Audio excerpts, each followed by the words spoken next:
ሰው ነው ነገር ግን ዛሬ ይዞልን የቀረበውና በጣም አስደናቂ የሆነው ይህንን ሐሳብ ኢንሻአላህ በዚህ መልኩ እናየዋለን እስኪ በቀጥታ ወደሱ ልውሰዳችሁ موقوتة بانتظار ساعة الصفر والقوة التدميرية المتوقعة لانهيار اوكي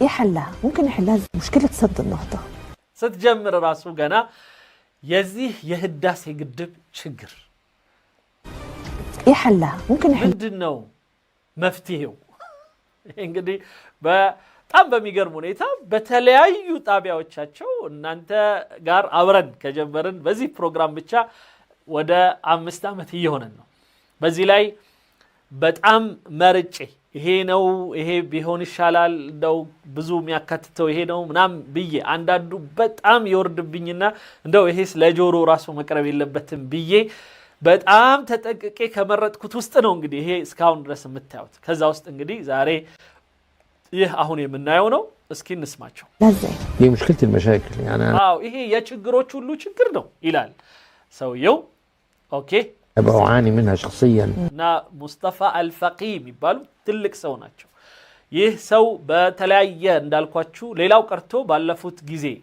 ሁስኒ ሙባረክ በነበረበት ጊዜ ኢትዮጵያ ላይ የግድያ ሙከራ ሲደረግበት በአውሮፕላን ውስጥ ይዞት ከመጡት ታላላቅ ሰዎችና የአፍሪካ ህብረትን ወይም የአፍሪካ አንድነትን የጉባኤ ሊሳተፉ ከመጡት ትላልቅ እንግዶች አንዱ ሰው ነው ስለዚህ በዚህ ደረጃ ያለ ሰው እንግዲህ የሚያወራቸው ነገሮች ምን ያህል አረቡ ምኑ ጆሮ ሰጥቶ ሊሰማ እንደሚችል ልብ ማለት እንችላለን في كل لقاءاتي لأنني أرى أنا ይህ ችግር እኔንም በጣም ያሳሰበኝ በየጣቢያው ስትጠየቅ ራሱ መልስ በጣም የሚከብደኝ የሆነ እንደው ምን እናድርግ በዚህ በህዳሴ ግድብ ዙሪያ የሚለው ጉዳይ ነው أنها مشكلة المشاكل بحق لأنام የችግሮች ችግር ነው ስል በእርግጥም የችግሮች ችግር እንደሆነ ላስቀምጥ እየፈለኩ ነው المياه هي الحياة ውሃ ማለት ህይወት ነው እኛ ይሄን አረዳድ እኛ መቼ ነው የምንረዳው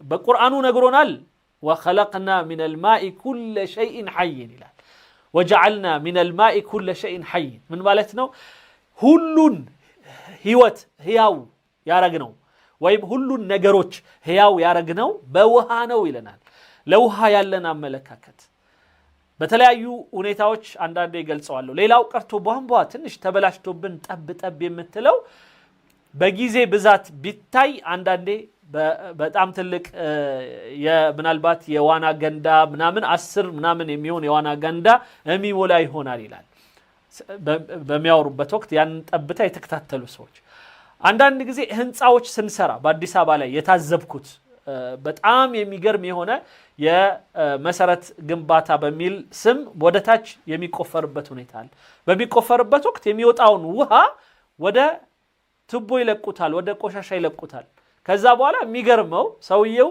ይሄንን ህንጻ የሚሰራው ሰው ውሃ ገዝቶ ደግሞ የውሃውን ግርግዳውን እንዲጠነክር ተብሎ ሲሚንቶ የማጠጣት ስራ ይሰራል ወይም ከቧንቧ ከዋናው ይቀዳል እና መቼ ነው የውሃ ቁጠባ ስርዓትን የምንማረው መቼ ነው እንደው ለነገ እቺ ውሃ ለነገ ትሆነኛለች ብለን እምንሳሳው መቼ ነው በወንዞቻችን ላይ ቆሻሻ መልቀቅ ምናምን እና ለውሃ ያለን አመለካከት ምን ያህል በጣም የወረደ መሆኑና እነዚህ ሰዎች ደግሞ ለውሃ ያላቸው አመለካከት ምን ያህል ከፍ ያለ እንደሆነ በተለያዩ ጣቢያዎቻቸው ላይ ስለ ውሃ የሚያወሩት በቃ በጣም በሚገርም ሁኔታ የውሃ ጉዳይ ያሳስባቸዋል እኛስ በቼ ነው የሚያሳስበን ይሄኛ ጥያቄ والوقوف في طريق المياه ل 150 مليون بعد شويه صغيرين دي مأساة ስለዚህ ይላል እነዚህ 120 ወይ ምናም ሚሊዮን የሚደርሱ የሆኑ ህዝቦች ላይ የሚመጣን ውሃ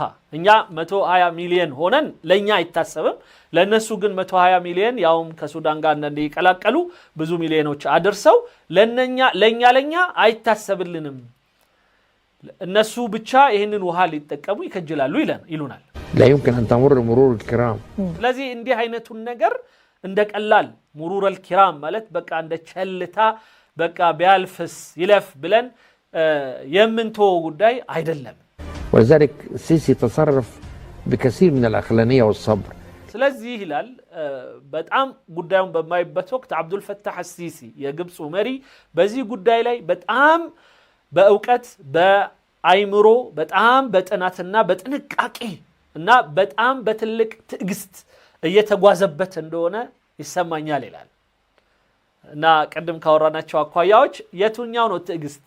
ከሱዳን ጋር ተስማምቶ የአውሮፕላን ትርኢት ያሳዩ መጣው ብሽ ኢትዮጵያ ፍሪ የሚለው ነው? የትኛው ትዕግስት ነው ሰውየውን ከኤርትራ ጋር ከሶማሌ ጋር የኢትዮጵያ የባህር በር እንዳታገኝ ለማሰር የሚደረግ ጉዞ መጓዝ? የትኛው ነው የትዕግስት ጉዞ ብለን የምንጠራው?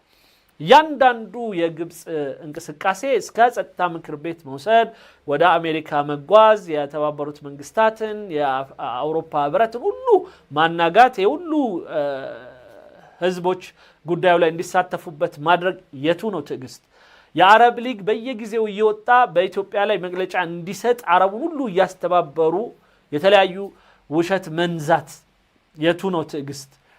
የቱ ነው ትዕግስት? እነሱ በግብፁ ዓለም ላይ ቅድም ያልነው አይነት ወሬዎች ሁሉ የሚወራበትን ሚዲያ አፋቸውን ለቀው በዚህ አይነት መልኩ ግድቡ ላይ ፈለጉት እንዲሉ ከለቀቁ በኋላ የቱ ነው ትዕግስት? አይገባኝም።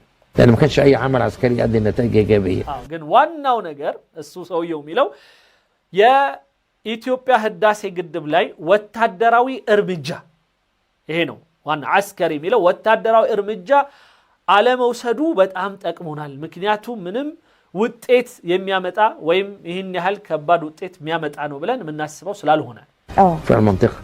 ولكن بنفس الوقت أستطيع أن أقول إنه عمل حشد دولي. ነገር ግን ከዚህ በተሻለ መልኩ ዓለም አቀፍን በሙሉ አስተባብሯል፣ አነሳስቷል በዚህ ግድብ ላይ ودول القضية ودخلها مجلس الأمن. ይህንን ጉዳይ ዓለም አቀፋዊ አድርጎ ሌላው ቀርቶ ጸጥታ ምክር ቤት ውስጥ እንዲገባ አድርጓል። تحت بصر وسمع الجميع. የዓለም በሙሉ የማየትና የመስማት እድል እንዲያገኙ በግድቡ ላይ አድርጓል። ويمكن لو كان ترامب استمر شوية في أمريكا كانت اتحلت. ሌላው ቀርቶ በወቅቱ በዛ ጊዜ ትራምፕ አንድ እድል ተሰጥቶት ሌላ 4 ዓመት ቢጨምር ኖሮ ጉዳዩ ይፈታ ነበር ይላል። ይሄው አሁን እስኪ ትራምፕ መጥቷል፣ ምን እንደሚያመጣ እናየዋለን። እነሱ ትራምፕን ምን እንዳደረጉለት ከዚህ በፊት በጣም በተለያዩ መልኩ አንስተነዋል።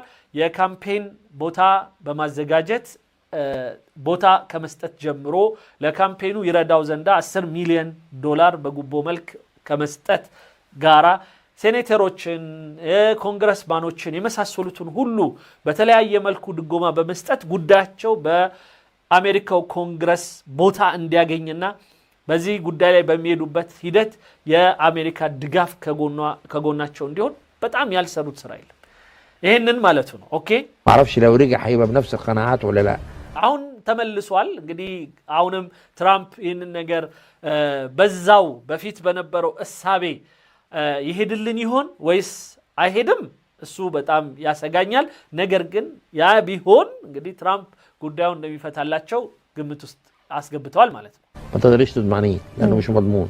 ምክንያቱም ትራምፕ ብዙም አይታወቅም የፖለቲካቸው ሂደት ምናልባትም ሊቀየርብን ይችላል ይላል። فهي قضية القضايا.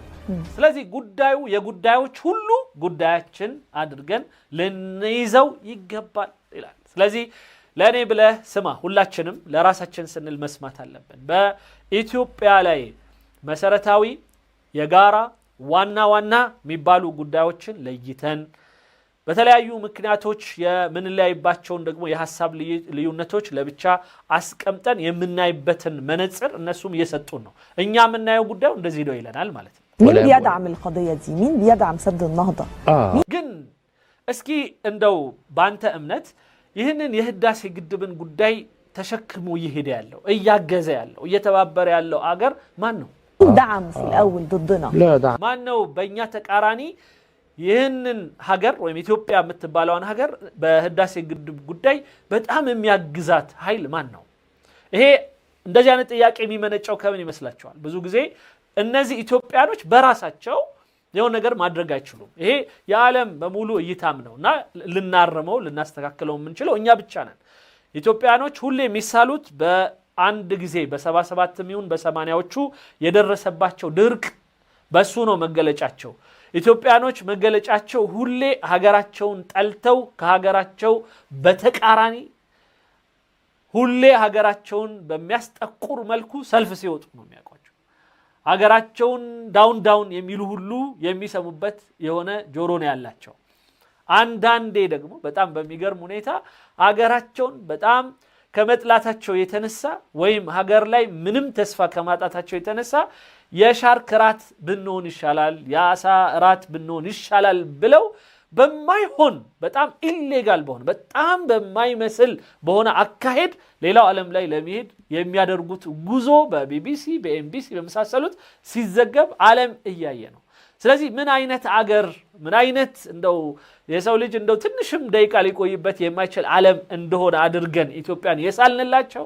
እኛው ነን እነሱ ደግሞ እንኳን ዘንቦብሽ እንዲያውም ወይም ድሮም ጤዛነሽ ይባላል ይህንን ደግሞ አግኝተው ደግሞ እነሱ በደንብ እየከሸኑ ይነግሩናል ስለዚህ ከዛው አስተሳሰብ የመነጨ ነው ኢትዮጵያ በራሷ ቆማ ራሷ ግድብ ልትሰራ ትችላል በቃ ይሄ ኦብቪየስ ነው በእነሱ አመለካከት ስለዚህ ማን ነው ከኋላ እንደው አይዞሽ የሚላት ኢትዮጵያን የግድ ያስፈልጋታል ማለት ነው በሷ እምነት ስለዚህ ይሄ ነው መፍረስ ያለበት ትርክት አይደለም ኢትዮጵያን ዲናት ብለን ኢትዮጵያን ማሳየት መቻል በቱሪዝሙ መስህብ ያላትን በማሳየት እኛም ይሄኮ ተሰደደ ምንለው ምን ያህል ሰው ነው ተቸገረ ምንለው ምን ያህል ሰው ነው ግን ሌላው ሰው እኮ እየኖረ ነው በጣም ሀገር ብሎ እየኖረ ነው ስለዚህ ሁለቱን በመዛዘነ መልኩ ሚዲያዎቻችን ቢሰሩ ኖሮ ፈጽመው እንደዚህ አይነት አስተሳሰብ ሌሎች ላይ ክሬት ያደርጉም ወይም ደግሞ አይሰሩም ነበር ስለዚህ በጣም ብዙ ጥሩ እድሎች እንዳሉም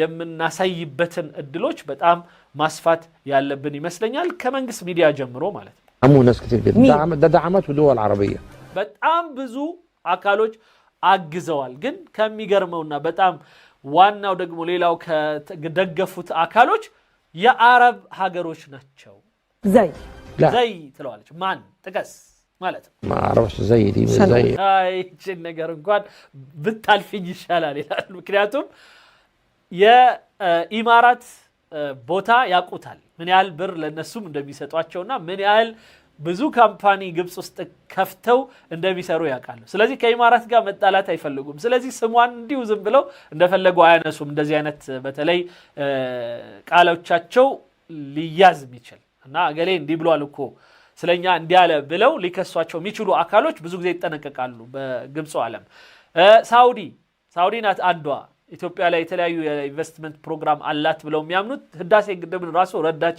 ብለው የሚያስቡት ማለት እንዴት ነው የረዱት ግን በኋላ ይነገረናል ሰውየው ብቻ ግን ስማቸውን እንኳን መጥራት አይፈልግም እንግዲህ እርስ በርሳቸው የፖለቲካም የማህበራዊም ይሁን የመሳሰሉት ነገሮች ይዟቸው የኢኮኖሚም ጉዳይ ይዟቸው ቢያንስ ስም እንኳን ጠርተው መወነጃጀል አይፈልጉም እያወቁት ከኢትዮጵያ ጀርባ ቆመች ካለ አንድ አካል በጣም እንደውም ሊጠየቅ የሚገባው ያ አካል ነው አይደል ግን እንደ እስራኤል ለምሳሌ ግን እስራኤልን ይፋ አውጥተው ስሟን እንኳን ሲያነሱ ሰምተናናቅ ይሄ ዋና ሚዲያዎች እንኳን እሷ ዩቲዩበሮች ይጠነቀቃሉ በጣም ይገርመኝ ማለት ለምሳሌ እስራኤልን አንስቶ ምናምን ሲወርፍ ወይም ሲሰድብ ምናምን አታገኝ በፍጹም አንድ ግብጻዊ በፍጹም እና ይሄ በጣም ይገርመኝ ነገር ነው ኢትዮጵያን ከእስራኤል ጋር ለጥፎ በማስጠቆር ደረጃ እየተጠቀሙበት ግን እስራኤልን ግን አይሳደውም አይነኩም እኔ የሚገርመኝ ነው ኢትዮጵያን ነው የሚዘለዝሏት ስለዚህ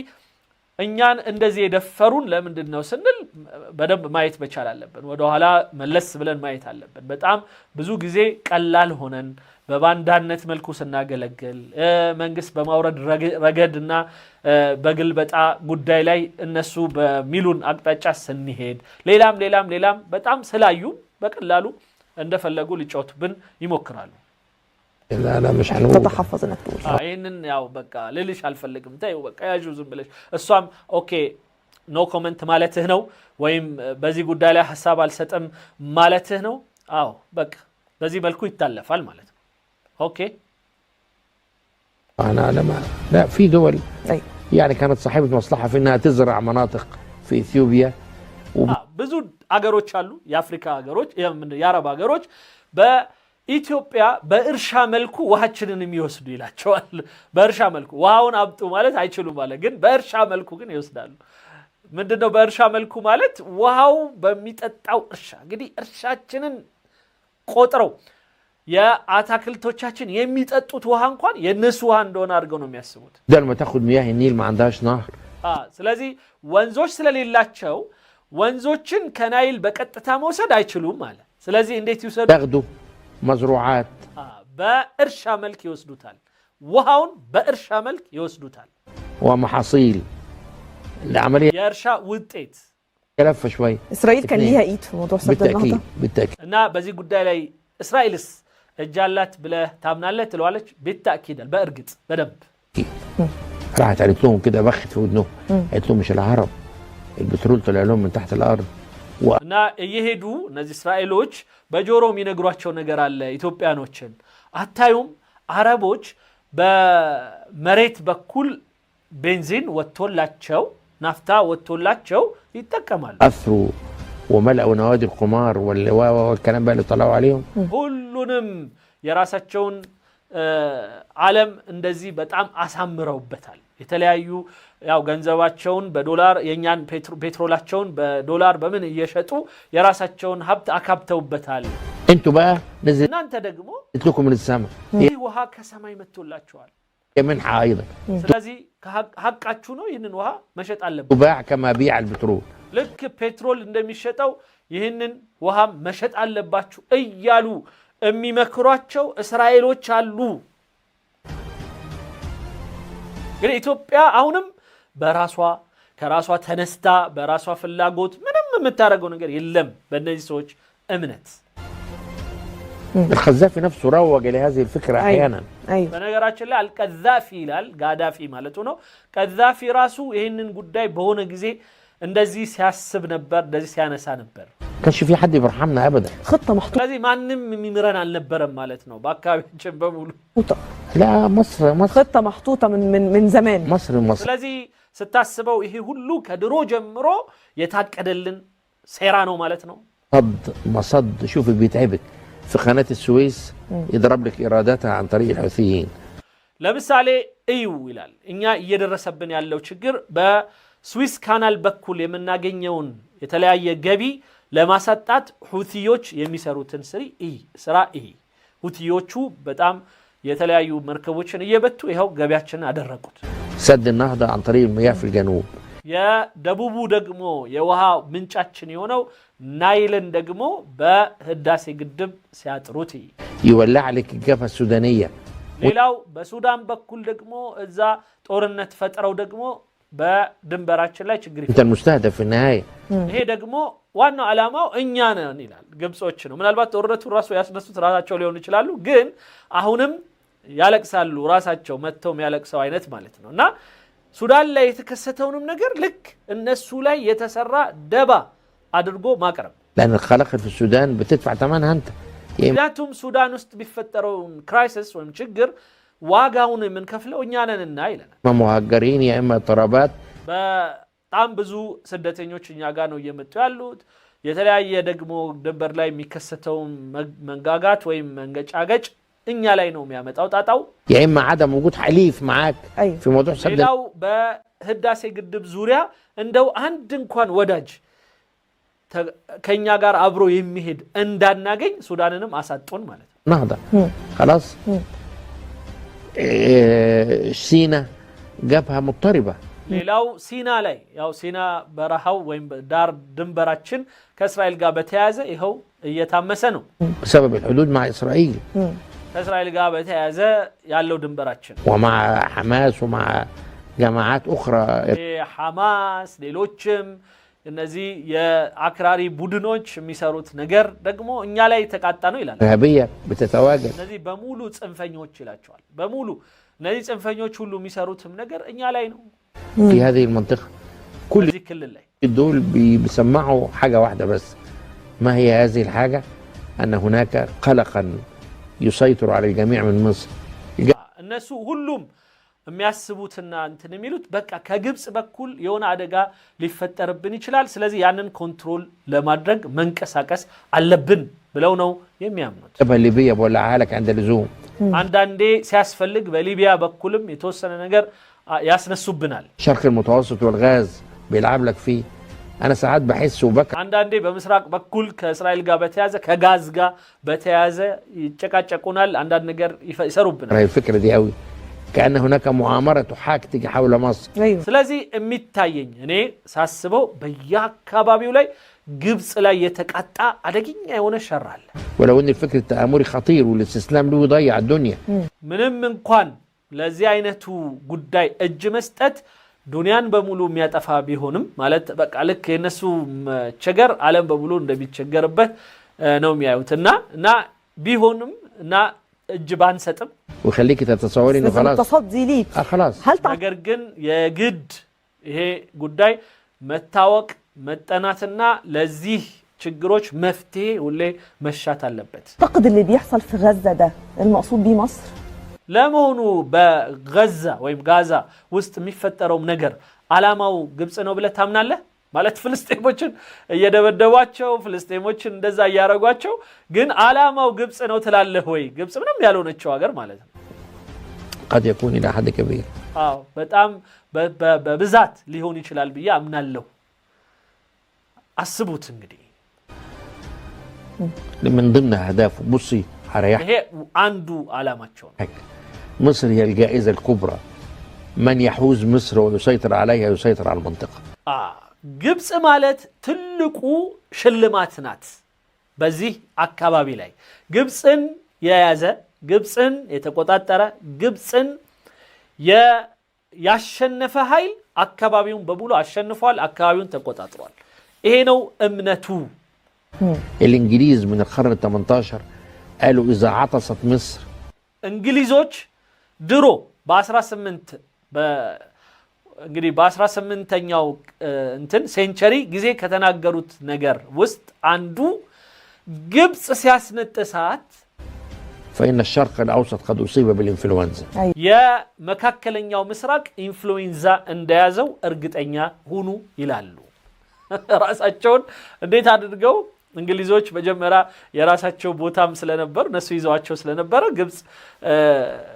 ግብጽን ተቆጣጥሮ ለመያዝና ለማቆየት የሚያሰሩት ወሬም ሊሆን ይችላልና ግን አቀበሏቸው ስለዚህ ይሄንን የድሮ የቅኝ ግዛት ወሬ ይዘው አሁንም ራሳቸውን በዛ ስታንዳርድ ነው የሚያዩት በቃ ግብጽ ማለት የመካከለኛው ምስራቅ ሁሉ ወሳኝ ሀገር ሐላፊ ተቀጣባባቂ እሷ ተጎዳች እሷ አስነጠሳት ማለት ሌሎቹ ጉንፋንና ኢንፍሉዌንዛ ይዟቸው ይሞታሉ ይሰቃያሉ እንደዚህ ነው የሚያስቡት ራሳቸው هو ده الترمومتر ይሄ ነው በቃ የአካባቢው ቴርሞሜትር እኛ ነን አቤት የአካባቢው ቴርሞሜትር የሙቀቱ መለኪያ እኛ ሙቀታችን ከፍ ሲል ፊቨር መጥቶ ከፍ ሲያረጋው ሌላው ህብረተሰብ በሙሉ የዛ አካል የበሽታ ምልክቱ ግብጽ ናት ግብጽ ትኩሳቷ ከፍ ካለ ሌሎቹ በቃ ታመዋል ማለት ነው مش عشان احنا مصريين ይሄንን የምንለው እኛ ግብጻዎች ስለሆነን አይደለም በነገራችን ላይ اللي بيشوفوني لا مصر هي دولة الزمان ለጉራ ለምናምን አይደለም እናወራው ግብጽ ማለት የድሩ ዘመን ሀገር ናት والمكان የአካባቢው ምርጥ ሀገር ናት እንግዲህ አስቡት እቺ ግብጽ እንዴ የምታወራው ግብጽ ምን አይነት ግብጽ ናት ችግር ምንም የሌለባት ናት ነው በሚሊየን የሚቆጠሩ ህዝቦቿ በብራዘርሁድ ወይም ደግሞ የወንድማማቾች ፓርቲ አሸነፈ ተብሎ ህዝብ ራሱ የመረጠውን መሪ ሙርሲ የሚባለውን መሪያቸውን ያሰረች ሀገር እስር ቤት ውስጥ መድኃኒት በመከልከልም በምንም በማሰቃየት የገደለች የሆነች ሀገር ንጉሷን ማለት ነው ከዛስ በዚህ ተቃውሞ የወጡ ወደ 10,000 የሚደርሱ ራቢዓ የሚባለው ሜዳ ላይ የተገደሉባትና በታንክ የታረሱባት ሀገር እንግዲህ አንዳንዶቻችን የሆነ ሀገርን አሁን ላይ ያላቸውን ነገር ብቻ እናይና የኛን ደግሞ እንትን አንዳንድ ችግሮቻችን በጣም ከልክ በላይ የባሱ አድርጎ የማየት አባዜን አለበት ስለዚህ ሁሉም ሀገር የራሱ የሆነ ችግር አለበት ኢትዮጵያም የራሱ የሆነ ችግር አለበት ግን ችግርን ብቻ ያላዘነ ግን የሚኖር ህብረተሰብ ግን የለም ግብጾች ያው ውጪ ሆነው የዚህ ገፈት ተሸካሚ ሆነው አባረዋቸው ብዙ አመት ፈርደውባቸው ውጪ ላይ ሆነው ፖለቲካውን እየሰሩት እንኳን ግን ስለ ግብጽ የሚያስቡት እንደዚህ ነው ግብጽ ትልቅ ናት ግብጽ ዱንያ ናት የዱንያ ሁሉ እንትናት ብለው ነው የሚያስቡት دولة ناصية በቃ የሀገር ናሲያ ማለት ይሄ ቅንጣጤው ናት አናቱ ናት እሷ ተጎዳች ማለት አካባቢው በሙሉ ተጎዳ ማለት ነው راقدة فوق كده እና ዲ ከፍ ያለች መሪ ናት በቃ تبص يمينا آسيا جنوبا أفريقيا ናም ወደ ጎን እያየች ኤዥያን ምትመራ ወደ ግራ እያየች አፍሪካን የምትመራ شمالا أوروبا في በሰሜኑ አውሮፓ አለ الكورنر فالكل بيحاول ስለዚህ እሷ ኮርነር ላይ ያለች ከፍ ያለች ሀገር أن يحوز إما بالرضا أو بالعنف شيء من التدخل في القرار المصري ስለዚህ በግብጽ ውሳኔ ላይ በግድም ሆነ በውድ ሁሉም ግብጽ ላይ ተጽዕኖ ለማድረግ እየሞከረ ያለበት ሁኔታ ነው ይላል እንግዲህ ግብጽ እንዲህ ካለች እኛ ምን ልንል ነው ሚለውን ሁላችንም መልሱን ለእናንተው እተዋለሁ የተከበራችሁ ወንድሞቼና እህቶቼ በአባይ ቴሌቪዥን